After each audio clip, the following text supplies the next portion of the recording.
Good evening. I'm Lyle Lansdale, Program Chair of the Washington County Historical Society, and I'm going to introduce Lonnie Davis, our speaker for this evening. And standing with me is Eddie Mae Miller, who is the chair of the African American Committee here at the Historical Society. First, I want to welcome you to the old jail. This is our genealogical research center, and folks come here to research their Washington County ancestors, and they are helped by the staff, of which Eddie Mae is one. And they come for tours, and that's called the old jail because it's a nice old Victorian house in which the Washington County Jail was housed from the late 1800s all the way up to the 1970s. And it is a fascinating tour to go in the back and see the actual cells and things like that. So welcome to one of our museums here in Sandersville. I want to introduce Lonnie with great pleasure. Lonnie is the Cultural Resources Specialist / Historian at the Okmulgee Mounds National Historical Park, and he is a dedicated historian. He has spoken in Sandersville at the Historical Society, at the Rotary Club, at the Civil War reenactment, and at local churches. So if you've heard Lonnie speak before, you already know that he's a good historian. His information is fascinating, and he is a gentle and charming person. And this evening he is going to talk about slavery. And as Lonnie says in his introduction to his pamphlet, which he will leave here at the old jail for the public to pick up, he says, "It is now time that we quit avoiding the discussion of these topics and start having meaningful dialogues as a nation." And so he's acknowledging that this is a touchy subject, and it's actually quite close to home here in Washington County.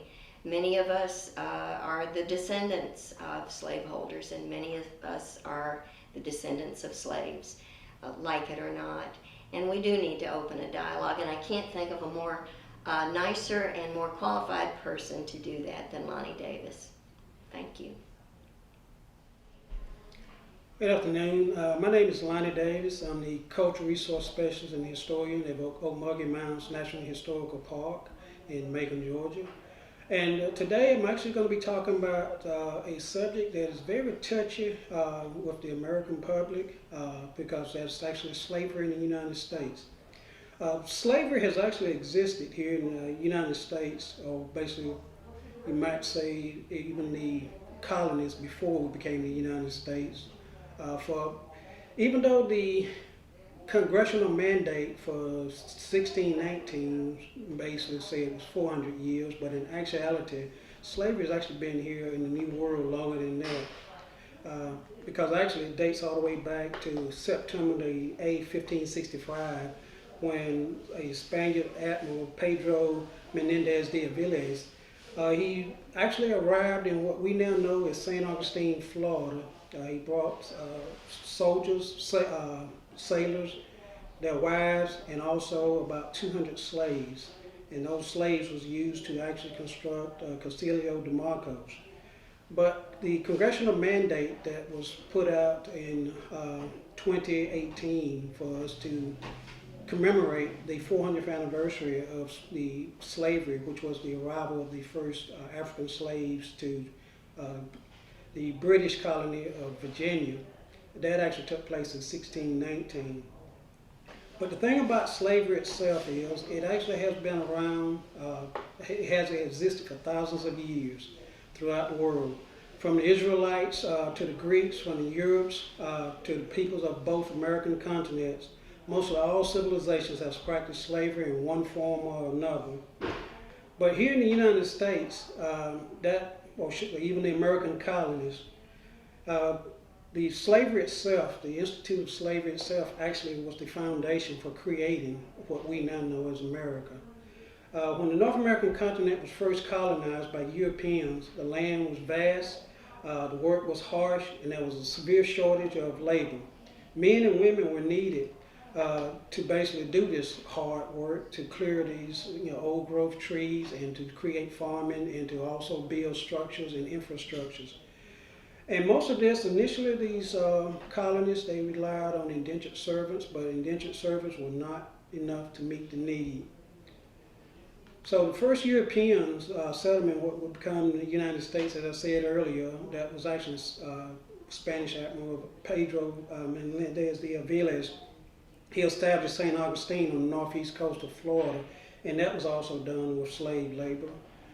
But in 1619 is basically what Congress was doing on the slave commemoration mandate, and that was based off of a Dutch ship loaded with African slaves. These African slaves that was first introduced in 1619, they created a solution and a new problem. The solution was to, labor, to actually do all of the manual labor and clearing off of the trees and building the infrastructures. But it created a whole new problem, and that problem was what became known as hereditary slavery. And initially when the colonies started growing crops like tobacco and indigo, rice, the slave labor was definitely needed. But what a lot of people don't realize is initially the Spanish, French, and the English all used Indians and African slaves as well as indentured servants. And what a lot of people, the indentured servants themselves were actually laborers who promised to work for a contracted number of years, and then some Africans actually arrived in the same capacity, but they were released when their contract expired.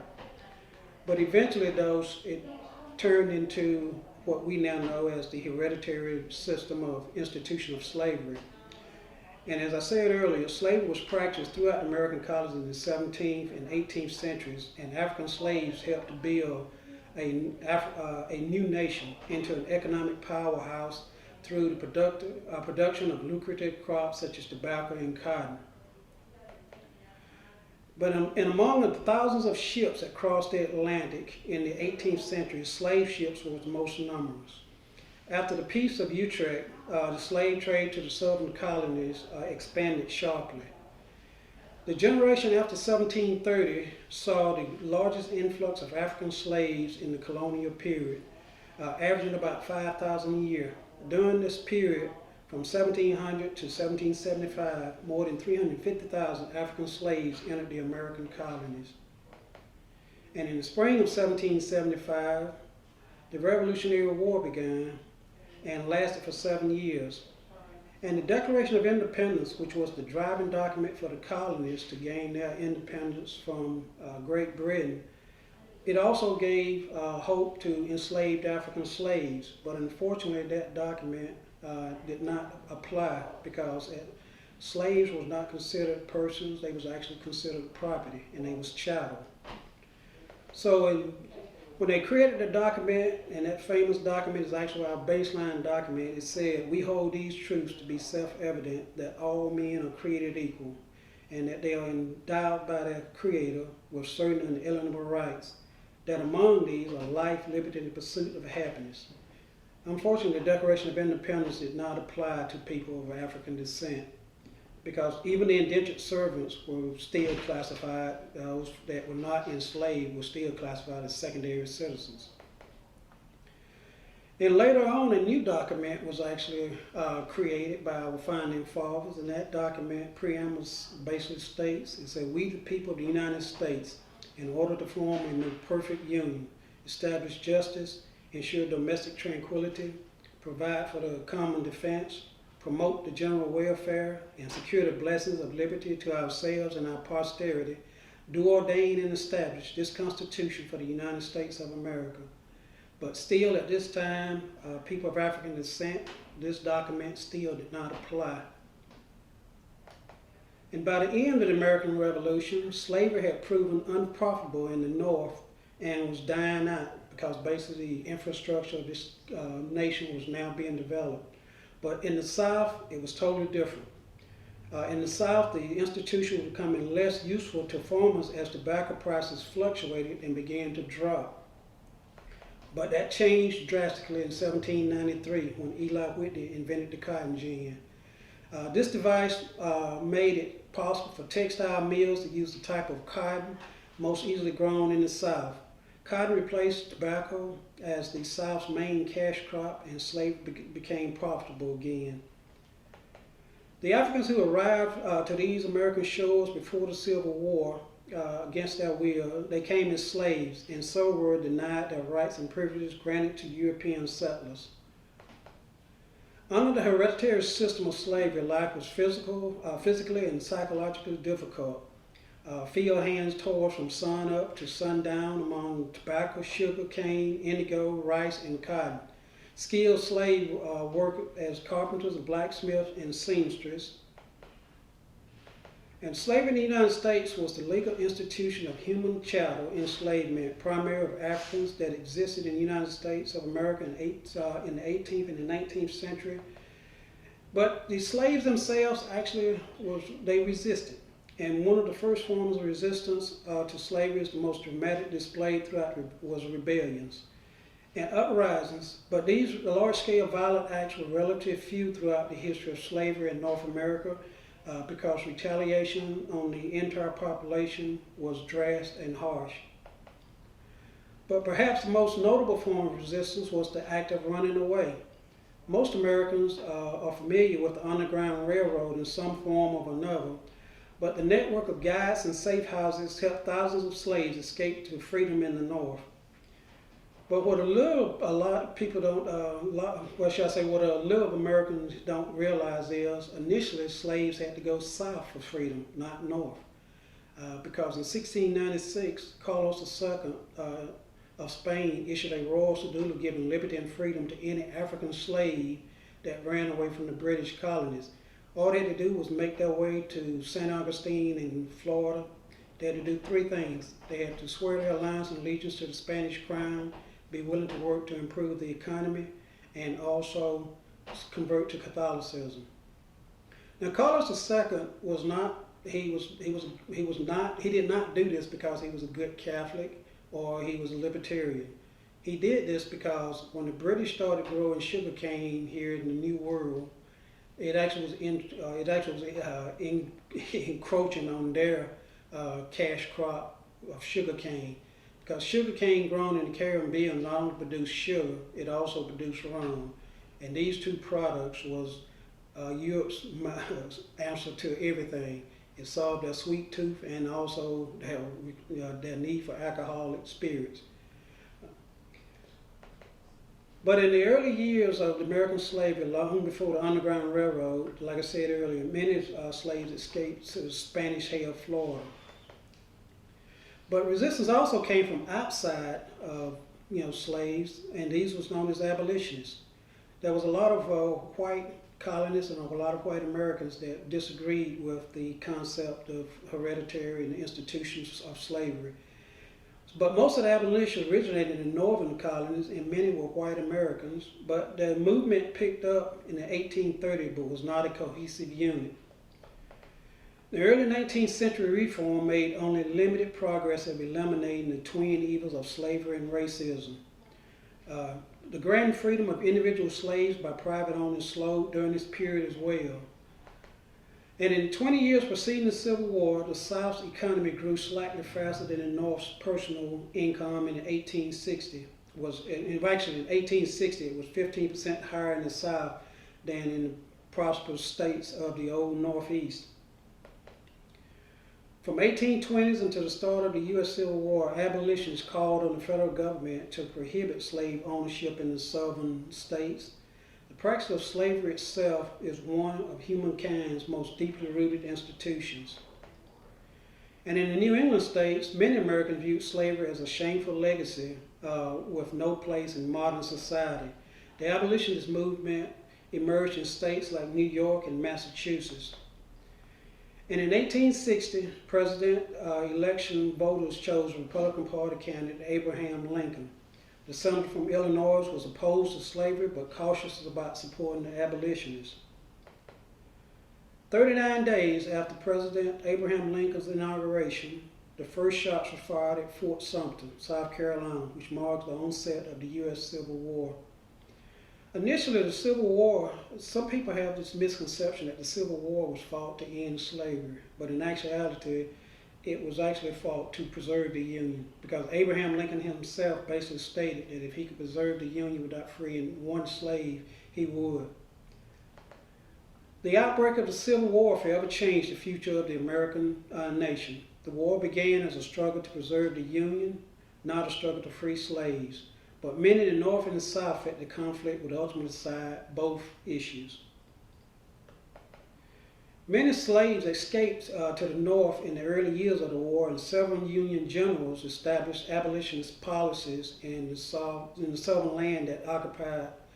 Congress passed laws permitting the seizure of slaves from the property of rebellious Southerners, and in September of 1862, Abraham Lincoln issued the Emancipation Proclamation, declaring that all slaves residing in the states in the rebellion against the United States as of January 1st, 1863 were to be free. The Civil War became, in effect, a war to end slavery in the latter days. And in that same year, Congress also enacted the Second Confiscation Act. The Second Confiscation Act empowered Abraham Lincoln with the authority to establish an institution through which blacks could join the U.S. Army, which was an unprecedented level of integration at that time. So this basically was the birth of the United States Colored Troops Bureau.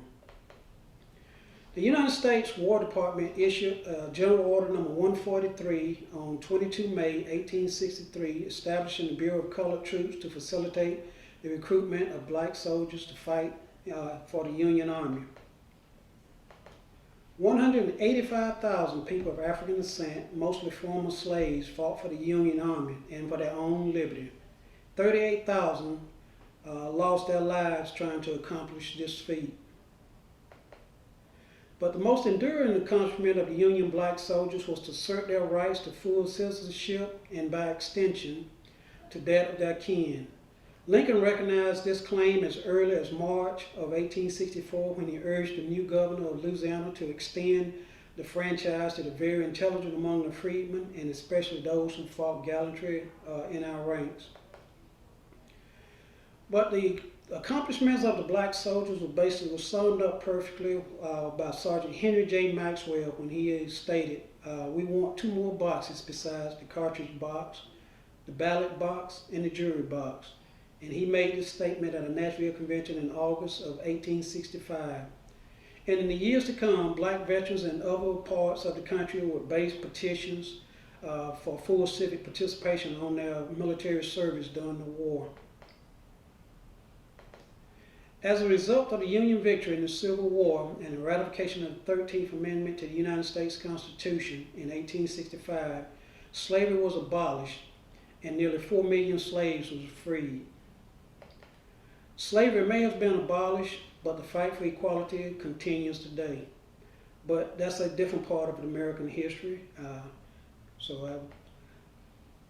will cover that at a later date, or you can actually research it. But thank you. I just want to thank Lonnie for coming and speaking to us. I know that he has worked up 3 more presentations on the subject moving forward in history. And so maybe we can be able to lasso him and get him to come back and see us again. But for his presentation today, you can, if you have a question you'd like to ask him, you can put it in a comment, and he will take a look for those comments and answer you on Facebook. Also, he's going to leave here at the old jail some of his booklets on the subject, and there are 2 boxes of them, so they'll probably last a while, and you just come over and get one, and he's very generous to share these with us. Thank you. Good afternoon. My name is Loretta Cato, and I'm chairman of the Genealogical Research Center, Old Jail Museum in Sandersville, Georgia, and we welcome you all to visit with us today. And thank you, Lyle, for your help in putting this together, and Mr. John David Brooker. And we're especially proud to have Mr. Lonnie Davis with us from the Oak Mill Genealogy in Maitland. And We're delighted to have you and looking forward to your presentation. And please come and join us at the Old Jail Museum downtown behind the courthouse. You can't miss us. Beautiful old building. And we're open on Tuesdays, Thursdays, Fridays, 2 till 5 o'clock, and on Saturdays from 10 until 3. So you have 5 hours to spend with us. We have a lot of interesting things in this old building. So please come and visit with us.